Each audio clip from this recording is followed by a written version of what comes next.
Hey again, everyone, and welcome back to the channel for what I'm hoping is going to be the first of a new series of videos I'm going to be doing.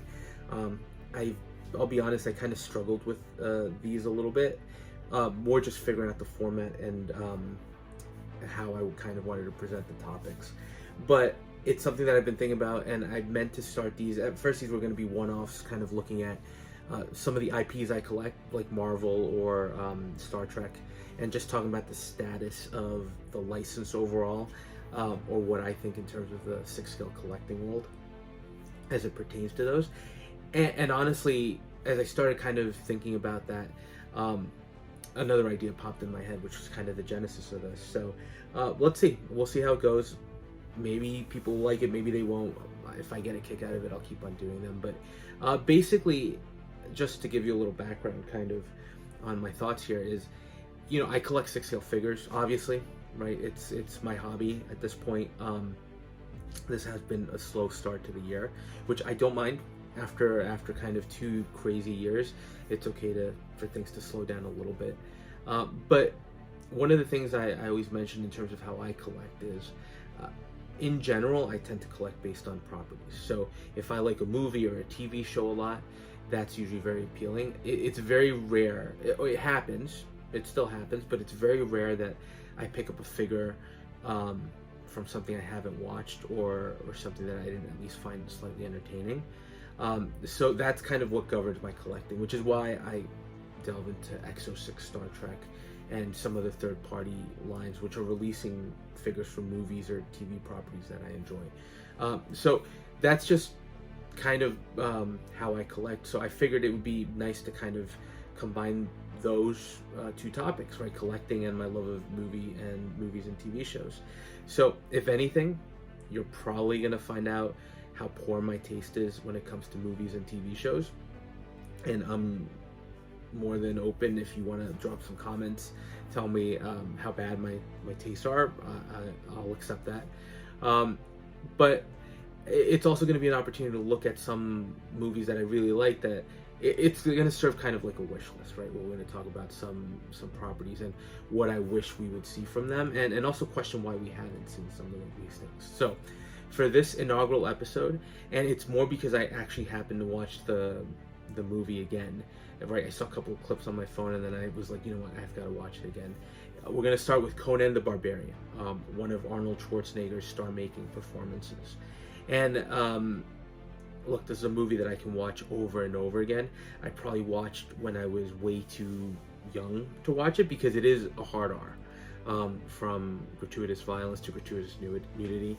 So probably not something that you'd want kids watching nowadays. But look, I grew up watching this movie. It was something that I could always see, and as a kid, I kind of developed a connection to it that as an adult has remained. And while there are certain things that sure you might consider cheesy about it, I still think it's a highly entertaining movie. So really quick, let's just do a quick summary. Movie came out in 1982, directed by John Milius, who also directed Red Dawn, which is another great 80s movie. This was one of Arnold's earliest films, and really I think one of the things that cemented him as an action hero, or at least started him on that journey. And there is some real star power here too, right? We had James Earl Jones portraying the villain, Thulsa Doom, and Max von Sydow in a cameo appearance, kind of portraying the king that ultimately sends Conan and his companions on kind of that journey and the mission that takes over the last portion of the movie. So really an interesting film. And one of the things that always, at least I've discovered more as I watch it, is it's not a dialogue intensive movie, right? I'm sure part of that had to do with Arnold not being necessarily the best actor at the time. You could argue that he's definitely improved, right? I think he has. But as a starring role, if for somebody who didn't have much acting experience, I think they let the visuals do a lot of the talking, right? And there are stunning visuals in this, right? I think if you watch it, there are going to be some scenes that you really, really do enjoy. And look, this is ultimately a Conan origin story. So the story does pivot a little bit based on the beginning. You think it's going to be one thing, you think it's going to be a revenge story, and somehow that kind of portion of the story just goes away, and it becomes more of how Conan becomes Conan, and then the revenge story comes back in at the end. So it's just an interesting path that's taken to that, right? So look, I figure quick summary. If you're watching this, you've probably already watched the movie. If you haven't watched the movie, I highly recommend it at least once. You might think it's cheesy, but I think it's entertaining overall. But basically, the movie opens with a young Conan with his father forging a sword, and then these raiders ultimately coming to the village and slaughtering everybody, including Conan's parents, taking his father's sword. He goes into slavery and becomes Conan, and then even taken from there, he's basically turned into a gladiator of sorts. And because he's so successful, as a reward, he's given an education, and he's taught by warlords and just warriors throughout on combat skills. So it does really at least give you an idea of how Conan becomes the warrior that he does, right? And finally, he's released and he's given freedom, which he's never had. He ends up meeting a friend, Subutai, in a very interesting scene, which I won't ruin for you. But if you've watched the movie, you know how that meeting comes about, or after the weird scene that it comes about. And then he also meets his love interest and his companion Valeria, as they're trying to steal some gems, right? And that all leads, right, that theft leads him back to Thulsa Doom and to get revenge for the murder of everybody in his village. So I've probably done the movie a big disservice. I'm trying not to spoil it, but I will go into some of the key scenes because I think that's how it kind of relates to this. But the other thing about the movie that always stands out is the amazing musical score. It goes hard, right? Basil Polidorus did it, and it's a very iconic theme that I think almost everybody would recognize, because it's just something that you hear it and you immediately, if you watch the movie, you at least know what it's from. And there are a lot of scenes that come into mind, a lot of awesome scenes from the film. So before I get into those iconic scenes, right, I do want to kind of link this back to collecting, and I'm going to show you one of the few statues that I actually own. When I was picking up Hot Toys figures, I discovered Sideshow as a result, and I saw the statues that they were putting up for sale. Some of them were great, and the one that stood out immediately that caught my attention was this premium format Conan, right? And this is from the movie, and it's from one of the final battle sequences. There are two that come close to the end of the movie. This is from the first one, and obviously there's a lot to like here, right? First of all, the camo pattern with the linear black and white, super cool looking, right?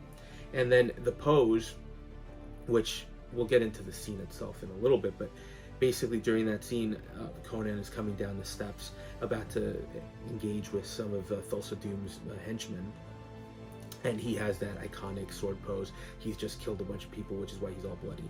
So look, gorgeous piece. Is it the best statue I've ever seen? This is my issue with some statues. I don't necessarily think that the likeness or the detail is always there, but this one in particular always stood out to me because, first of all, it's mixed media, so you do get some nice fabric elements here. I think the stand itself with the steps leading up to Thulsa Doom's throne of sorts, it's really nicely recreated.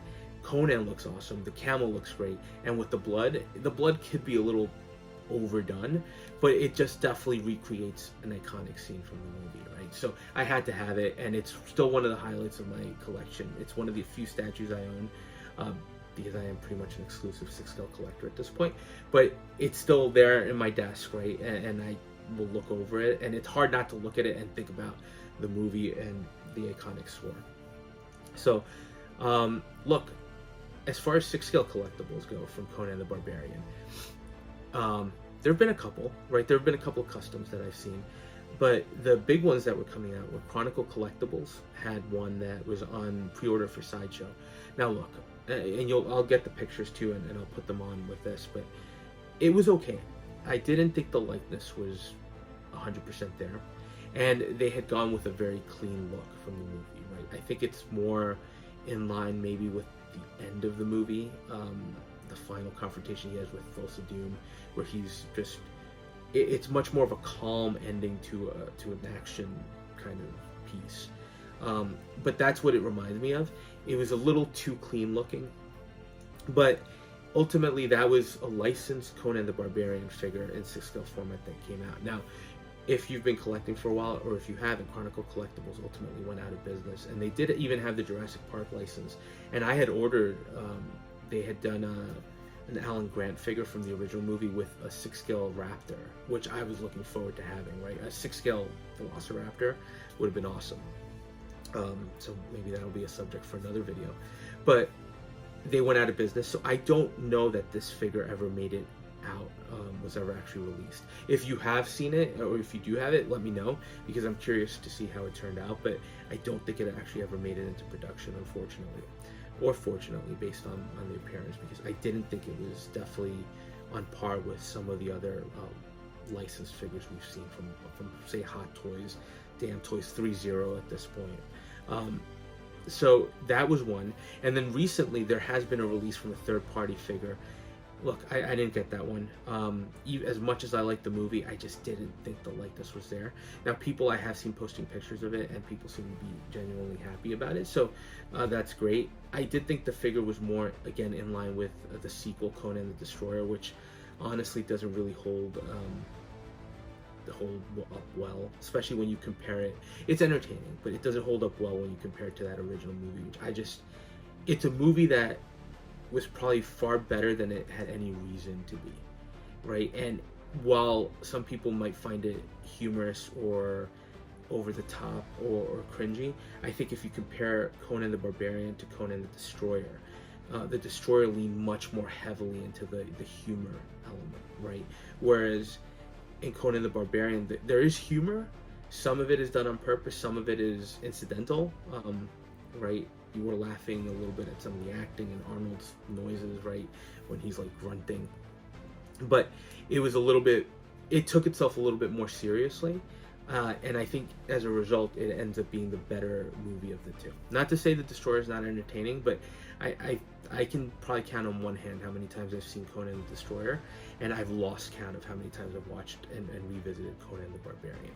So from a 6-scale perspective, those are the two pieces that immediately stand out. And this is where I'll depend on you. If you know of any other 6-scale versions of figures from Conan the Barbarian, let me know, because this is one thing that I'm missing from the collection. And you know, I am particular because I'd like something really good from those movies. And look, this is where we'll go back and I'll see if I could show some clips. I don't know how the YouTube algorithm is going to work, or if I'm going to get blocked or something. We'll see. But there are a couple of iconic scenes, right? And there are clearly a couple of versions you can get from the movie. You can get Conan from early on during his gladiator fighting moments, because he wears a ton of different he has a ton of different looks with different blades, different weapons, and you can also get one from the two iconic end battles, right? The first one, which is the raid into Thulsa Doom's Mountain of Power, is probably my favorite, which is where the premium format is based from, with that camo.